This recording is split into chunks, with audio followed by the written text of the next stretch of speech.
A terrific Tuesday to you, our friends at Salem. Hope your day is going well. Hope you are healthy and well during this pandemic. We continue to keep many people in our prayers. A special thank you to Dawn and Becca who shared their reflections of motherhood in our service last week. That was just a wonderful, wonderful treat to listen to. So what's going on at Salem Lutheran? We still are collecting hearts for our World of Hearts project. Our executive committee met this week, and the council will meet next week. Primary things on our agenda are things like finances, the government loan that we are our application now has been successfully processed. Task force is gathering to talk about how we are going to return to church, how we will gather. We don't know when that's going to be, obviously, so we just have to be prepared ahead of time. Still talking about the governance and the mission site profile, so those are on the agenda as well. If there's anything that you would like to see on the agenda, certainly give us a shout out.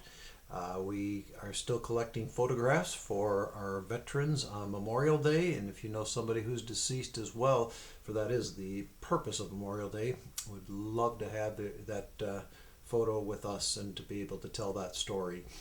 Geraniums for Pentecost, the week following, last Sunday in May, we're collecting. Some things that are on the docket with us about worship, because worship is the big key here to returning. We've had some conversations about the possibility of a drive-in type worship. It's not very costly to do something like this. The logistics of it are going to be the problem, of course, like most things, but that's going to be something we're going to have some conversation about, if the possibility to do that kind of thing. Outdoor worship, of course, it's conditioned on the weather for a particular Sunday, but that might be something we can do as well too, but we have to be careful about the gathering requirements from the state at this time yet, so we just don't know what to expect, but it could be a possibility.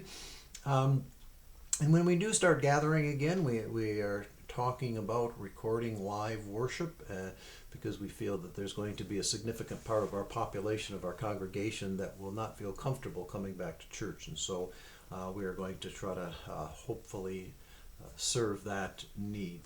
So that's a snapshot of what's going on here.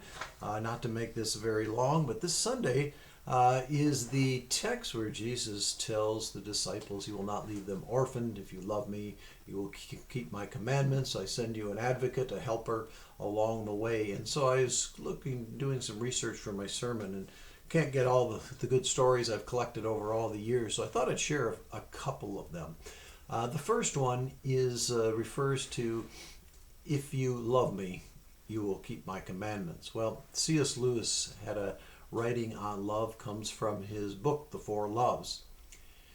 Lewis says, "To love at all is to be venerable.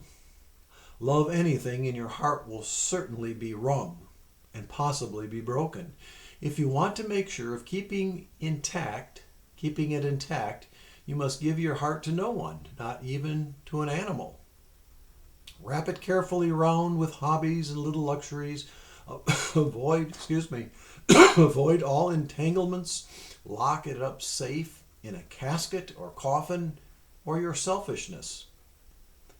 But in that casket, safe, dark, motionless, airless, it will change. It will not be broken. It will become unbreakable, impenetrable, irredeemable. The only place outside heaven where you can be perfectly safe from all the dangers of love is hell." C.S. Lewis, written back in 1960. And then I found another story referring to the idea of the advocate, the helper that Jesus brings along. Sometimes we forget about this third person of the Trinity, and sometimes we relate it only to prayer, but in fact, we'll talk a little bit on Sunday about all the functions the Holy Spirit has, but that function also reminds us that we all need help. We can't do this alone. And Mayor Richard Daley, some of you older members probably remember, He was mayor of Chicago for 21 years, from 1955 to 1976. He ran the machine in Chicago, probably as powerful as the President of the United States during that time. Daley was known as a rather forbidding guy to work for, and one day his speechwriters came to him and demanded a raise. Daley responded, as could be expected. He said, "I'm not going to give you a raise.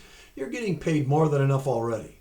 It should be enough for you that you are working for a great American hero like myself." And that was the end of it, or so the mayor thought. 2 weeks later, Mayor Daley was on his way to give a speech to a convention of veterans. The speech was going to receive nationwide attention. Now, one other thing Mayor Daley was famous for was not reading his speeches until he got up to deliver them. So there he stood before a vast throng of veterans and nationwide press coverage. He began to describe the plight of the veterans. "I'm concerned for you. I have a heart for you. I am deeply convinced that this country needs to take care of its veterans. So today I am proposing a 17-point plan that includes the city, state, and federal governments to care for the veterans of this country." Now, by this time, everyone, including Mayor Daley, was on the edge of their seat, waiting to hear what the proposal was. He turned the page and he saw only these words: "You're on your own now, you great American hero." Well, I don't know if Daley changed or if his ego lessened, but God has an advocate for you and I. And that's what we're going to focus on this Sunday. I wish for you a good week and look forward to a time when we can gather again, and ask for you to be still and know that the Lord is God.